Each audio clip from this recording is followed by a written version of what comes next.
Assembly Republicans unveiled their version of a school accountability bill on Wednesday after similar legislation stalled last year. Speaker Robin Vos said passing an accountability measure will be his first priority this session.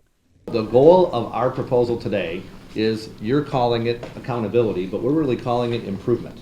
We want to ensure that every single school in the state of Wisconsin is held ultimately accountable, but the most important thing we're doing today is to ensure that they are improving for their students over the course of time. We've had report cards in place for a couple years. I think they were a good first attempt, but they didn't take into account a lot of important things that we need to make sure we can measure for moms and dads. Number one, is progress being seen? That's the most important thing that a parent wants to know.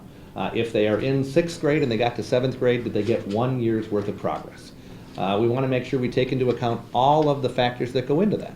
Poverty, race, the ability to have good teachers, all of those factor in to ensuring that we have a healthy, robust education system for students. And so will our report card.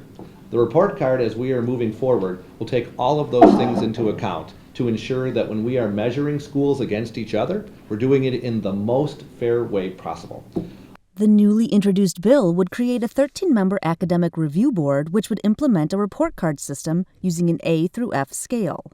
The report card is, as you can see in there, is going to be the A through F system, and there will be 4 measurable or 4 qualifying factors to put the report card together that are in the bill also. Department of Public Instruction would decide how each of those 4 categories are weighted.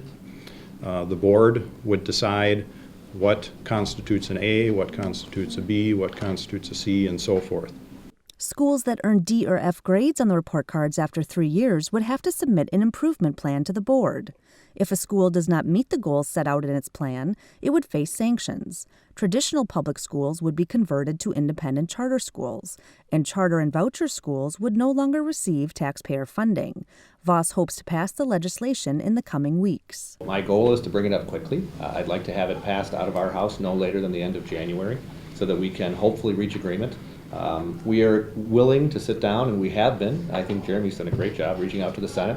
I know you've talked to Senator Farrow often about this topic, so there might be some small details that we're more than willing to sit down and work through any of those problems, or if a public hearing is going to be held, to make sure we hear from the public, because there are obviously probably good ideas from others who haven't yet read the draft of the bill. So we're going to make the bill the very best we can with the goal of getting it in place as quickly as possible. The Senate intends to introduce their own version of an accountability bill, but it is not expected to have the sanctions that the Assembly bill does. For the MacIver Institute, I'm Jen Healy.